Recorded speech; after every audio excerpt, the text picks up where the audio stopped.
18 janvier 1871, Versailles, Galerie des Glaces. Après avoir vaincu la France de Napoléon III et signé l'armistice, la Prusse a accompli ce à quoi elle tendait depuis des décennies, l'unification de tous les États allemands en un seul et unique pays, l'Empire allemand. C'est un État qui est né après une série de guerres victorieuses et qui s'est basé sur ce point pour exister. Mais il a fallu une défaite pour que tout s'écroule.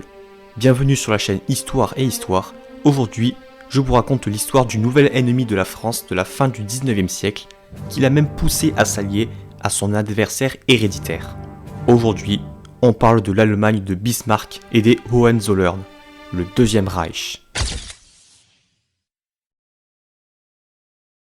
La naissance de l'Empire allemand remonte au milieu du 19e siècle. L'Allemagne de l'époque est divisée en plusieurs États formant la Confédération germanique. Et les habitants de ces États aimeraient bien s'unir dans une seule nation. Et ça, il y en a deux qui voudraient en faire de même. La Prusse de Guillaume Ier et l'Autriche de François-Joseph. En 1848, les revendications populaires souhaitaient établir une république. Alors pour éviter cela, les monarchies prussiennes et autrichiennes souhaitent réaliser l'unification par elles-mêmes. Et chacun de leur côté. La compétition vient de commencer. Mais il y a un événement qui fait basculer la balance en faveur de la Prusse, la guerre en Italie. En 1859, le Piémont-Sardaigne, allié à la France, a vaincu l'Autriche en l'expulsant d'Italie pour unifier la péninsule en une seule nation. Le roi de Prusse décide de prendre les devants en nommant comme chancelier Otto von Bismarck. Alors lui, c'est un soutien indéfectible de la monarchie.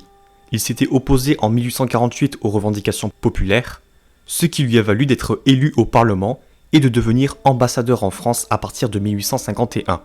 Il souhaite unifier les États allemands sous l'égide de la Prusse. Et pour y parvenir, en gardant une certaine marge de manœuvre, il promet d'être loyal à Guillaume Ier. Et c'est ce qu'il va faire.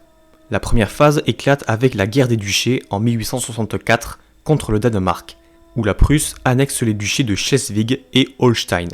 Le résultat ne plaît pas à l'Autriche, qui craint de perdre son influence et conteste l'annexion. Ainsi, la guerre éclate entre l'Autriche et la Prusse en 1866. Après avoir gagné la bataille de Sadova, la Prusse annexe les États du Nord de la Confédération germanique pour former la Confédération de l'Allemagne du Nord. C'est désormais clair, l'unification allemande se fera via la Prusse, par le fer et par le sang. Et ce n'est pas la guerre contre la France en 1870 qui dira le contraire, puisque cette victoire est la dernière étape permettant de proclamer l'Empire allemand. Guillaume Ier passe de roi de Prusse à empereur d'Allemagne. À présent que l'État allemand a été créé, regardons de près son fonctionnement. Le pouvoir exécutif est géré par l'empereur, secondé par son chancelier et ses ministres. Le législatif, quant à lui, est composé d'une chambre de députés élue pour 3 ans par des grands électeurs, le Reichstag, et le Bundesrat, dont les membres sont désignés par l'exécutif. Le problème de ces chambres, c'est que l'exécutif n'est pas responsable devant elles. Il n'est donc pas obligé de respecter leur avis. Ensuite, pour réunir tous les États allemands, des concessions ont été obligatoires. Chaque ancien État conserve un pouvoir local avec leurs propres assemblées, faisant de l'Allemagne un empire fédéral, en théorie. Car la Prusse, étant plus forte économiquement, démographiquement et politiquement, mène la politique. Le tout étant officialisé par la Constitution impériale de 1871. Elle définit notamment le système électoral qui est assez particulier. Le droit de vote est accordé aux hommes de plus de 24 ans qui sont répartis en 3 classes en fonction de leur richesse et de leur taux d'imposition. Et ils élisent les députés du Reichstag. Mais ça veut dire quoi concrètement ? En fait, ça signifie que le vote se fait par groupe et non individuellement. Sauf que les groupes sont mal proportionnés. Les plus riches forment 4% de la population, le deuxième 16% et le dernier 80%. Et chaque groupe élit 16 grands électeurs qui ensuite élisent les députés. Pour résumer, l'avis des 4% les plus riches compte autant que celui des 80% les plus pauvres. Pour ce qui est des partis politiques, les 3 principaux sont le Parti conservateur, le Parti national-libéral et le Parti du progrès. Le premier est marqué par son respect de la religion et sa volonté de conserver la domination de la Prusse sur les autres États. Le second est sur la même longueur d'onde au niveau idéologique mais diffère sur le plan économique par des idées plus libérales, contre le protectionnisme. En bref, c'est le parti des bourgeois. Et enfin le troisième regroupe ceux qui souhaitent établir un véritable régime parlementaire. Mais à présent, attardons-nous sur le personnage le plus important du pays, Bismarck. Dans ses débuts, la politique de l'Empire allemand tourne autour du chancelier Bismarck. Il est froid, calculateur, et l'empereur finit toujours par plier à ses décisions. Et que fait-il pour l'Empire ? Eh bien, l'élément le plus marquant concerne sa politique extérieure. Conscient de la volonté revanchiste de la France, il va tout faire pour l'en dissuader, à commencer par la priver d'alliés. D'abord, il se rapproche de l'Autriche, devenue l'Autriche-Hongrie, pour en faire un allié subalterne en 1879. Une alliance qui restera effective jusqu'à la fin de la Première Guerre mondiale. Il essaye ensuite de se rapprocher de la Russie, mais elle ne s'entend pas très bien avec l'Autriche-Hongrie. Un autre rapprochement est aussi envisagé avec l'Empire ottoman et l'Italie, avec succès. Mais la montée en puissance de l'Allemagne inquiète les autres puissances européennes, alors ses alliés sont assez limités. Bismarck permet aussi le développement d'un empire colonial via l'explorateur Gustav Nachtigal. Il instaure alors un protectorat au Togo, au Cameroun, en Tanzanie et en Nouvelle-Guinée. Il en profite aussi pour s'étendre dans le Pacifique. Mais Bismarck ne veut pas pousser trop loin. C'est pour cela que lors de la conférence de Berlin en 1885, qui réglemente la colonisation de l'Afrique, il n'annexe aucun territoire et se pose juste comme un arbitre, craignant que les colonies deviennent un poids économique. C'est aussi un moyen de détourner la France de son envie de revanche pour qu'elle reste en Afrique. Seulement, avec le temps, Bismarck est de plus en plus critiqué par les ouvriers pauvres pour son manque de mesures sociales. Alors pour les satisfaire, il accepte de mettre en place une loi d'assurance maladie financée par les employés et les employeurs, une loi d'assurance accident et un départ à la retraite à 70 ans.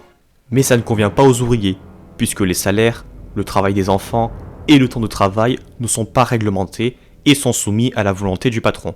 Néanmoins, les ouvriers ne sont pas les seuls à s'opposer à Bismarck. Il y a aussi ceux qui l'appellent les ennemis intérieurs, à savoir les catholiques et les minorités non allemandes, polonais, danois, alsaciens et lorrains. Bismarck souhaite germaniser ces peuples. Les Polonais par exemple ne peuvent pas exercer d'emploi public et il leur est interdit d'enseigner la langue polonaise à l'école. Des colons allemands sont même envoyés dans l'est du pays pour les germaniser. Les Danois quant à eux subissent le même sort. Les fonctionnaires sont renvoyés et leurs journaux et écoles privées fermés. Beaucoup fuient au Danemark pour ne pas servir dans l'armée. Et en Alsace-Moselle, je vous laisse deviner, c'est exactement pareil. C'est ce qu'on appelle la Kulturkampf. Ainsi, ces minorités créent des partis d'opposition qui gagnent quelques sièges au Reichstag et font entendre leur voix. Un peu. Pour ce qui est des minorités religieuses, à savoir les juifs et les catholiques, ils sont également mal perçus. Car la majorité de la population étant protestante, elle n'a comme chef que l'État. En revanche, les catholiques ont comme chef le pape, qu'ils considèrent comme plus important que l'État. Alors Bismarck essaye d'entraver les prêtres pour ne pas que l'Empire éclate. Contrôle de l'État sur la formation des prêtres et leur nomination, obligation du mariage civil, laïcisation de l'État civil en 1875, et enfin, dissolution de tous les ordres religieux masculins en Prusse. Et les juifs sont eux aussi privés de certains postes élevés, comme la magistrature ou les postes d'officiers en armée de réserve. Ça fait beaucoup d'opposition, mais tant que le chancelier a le soutien du pouvoir, ce n'est pas grave. Sauf qu'il ne l'a plus. Face à la montée des revendications sociales, la droite conservatrice se divise et leur alliance éclate, et elle perd sa majorité aux élections législatives de 1890. Quant à l'empereur, c'est pareil. Guillaume Ier meurt en 1888. Son successeur Frédéric III règne moins de 100 jours avant de mourir d'un cancer. Et puis arrive Guillaume II. Il est sensible aux revendications populaires. Mais Bismarck voit ça comme un signe de faiblesse et remet en place une loi interdisant aux ministres de s'entretenir avec l'empereur. Face à cette provocation, Guillaume II demande la démission de Bismarck. L'Empire allemand change enfin de visage. En cette fin de 19e siècle, l'Allemagne se porte au mieux. Elle connaît une forte croissance démographique. La population passe de 41 millions en 1871 à 56 millions en 1900 et 67 en 1913. Le taux de natalité est élevé, la population est jeune et l'immigration augmente la main-d'œuvre dans les usines. En bref, l'Allemagne devient un pays industriel et en croissance dans tous les domaines. Elle devient en 1900 la deuxième plus grande puissance économique mondiale. Bon, alors dans ce cas, tout va bien. Non, ça serait trop beau. Depuis le départ de Bismarck, il y a eu une forte instabilité politique. Les chanceliers se succèdent, mais ne se maintiennent pas. En plus, les syndicalistes et socialistes prennent de plus en plus d'importance au Reichstag. 4 millions de personnes sont syndiquées. En ce début du XXe siècle, l'Allemagne est au bord d'une crise politique. Mais alors, comment résoudre cette situation? Avec une bonne guerre. Mais c'est encore un peu tôt pour ça. D'abord, Guillaume II fait tout pour construire une flotte de guerre pour concurrencer celle du Royaume-Uni. Et il relance la conquête coloniale en négociant le contrôle de ports chinois. Et en essayant de coloniser le Maroc en 1905. Ce qui créa une crise politique avec la France et qui a failli déclencher une guerre. Finalement, après les négociations, l'Allemagne renonce au contrôle du Maroc qui devient un protectorat de la France. Mais si je reparle de l'empire colonial allemand, c'est surtout pour aborder le tout premier génocide du XXe siècle, celui des Héréros et des Nama. Ce sont des peuples qui vivaient dans l'actuelle Namibie et qui se sont rebellés en 1904 contre la présence allemande. Le gouverneur y voit l'occasion d'exterminer ces peuples. Tout le monde y passe, insurgés comme civils, hommes, femmes et enfants. Lors de la bataille de Waterberg, il encercle les Héréros en leur laissant comme seule issue le désert. Des dizaines de milliers d'entre eux meurent de faim et de soif. Les survivants quant à eux sont déportés sur l'île aux requins. On dénombre environ 85 000 victimes.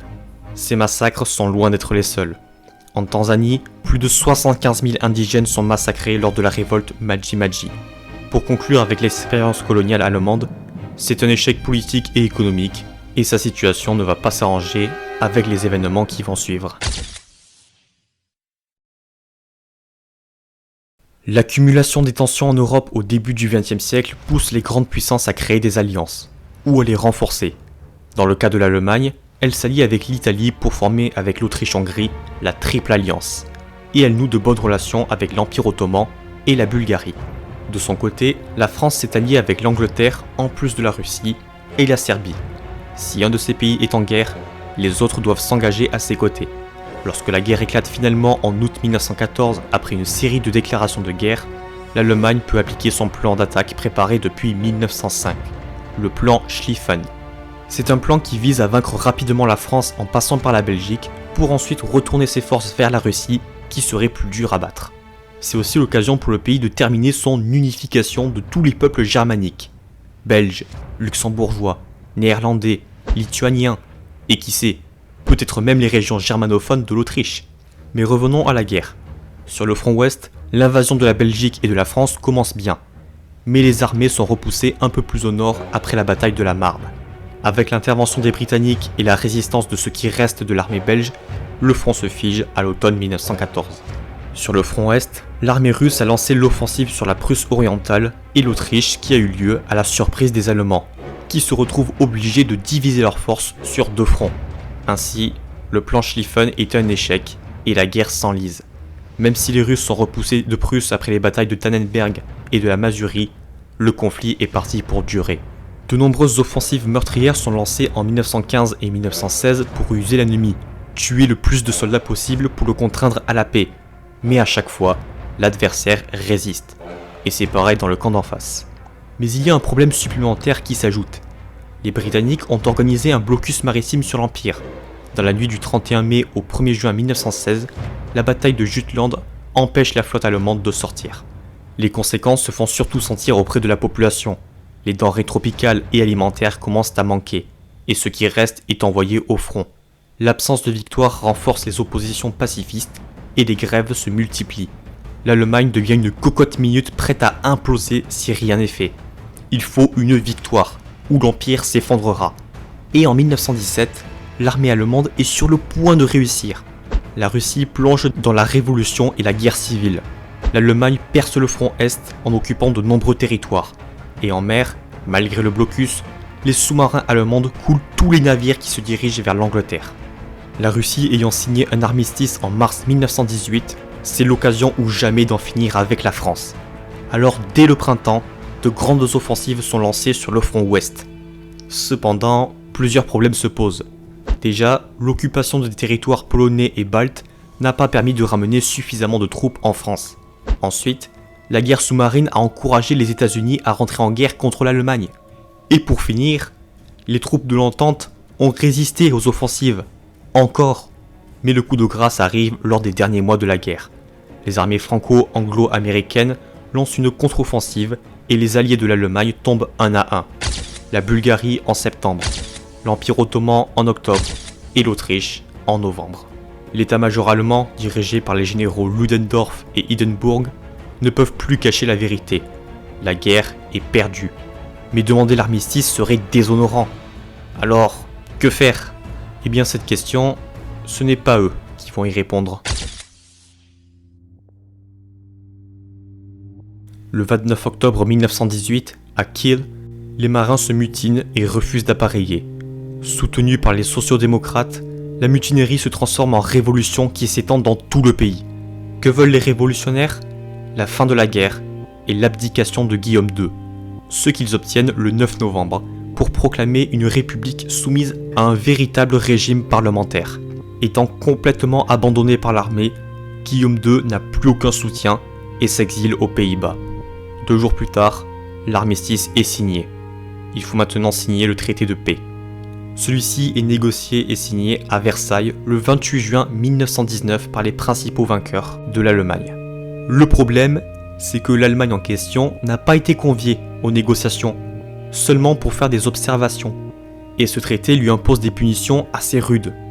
Armée limitée à 100 000 hommes, pas de marine de guerre, pas d'aviation, ni de blindés, une indemnité de guerre colossale qui ne sera remboursée qu'en 2010, perte de toutes ses colonies et la perte de territoire, en Belgique, au Danemark, en Pologne, en Lituanie et en France. Le problème, c'est que le territoire allemand a été épargné par la guerre. Les Allemands ont donc eu beaucoup de mal à comprendre en quoi ils avaient perdu, ce qui a donné naissance au mythe du coup de poignard dans le dos. Un autre problème concernant le traité, c'est qu'il était à la fois trop doux et trop dur. L'Allemagne a été suffisamment punie pour se sentir humiliée, mais pas suffisamment pour lui faire passer son envie de revanche. Quoi qu'il en soit, la chute de l'Empire allemand s'explique par le fait que le Reich a basé son existence sur la primauté de la force sur le droit, ce qui marchait tant que l'État était fort, sauf qu'en 1914, il n'a pas été assez fort, et il s'est fait renverser. Et là, le droit a primé sur la force. La chute de l'Empire a laissé place à une république, qui peine à s'imposer, car on le sait, le traité de Versailles n'a pas été un traité de paix, mais un armistice de 20 ans.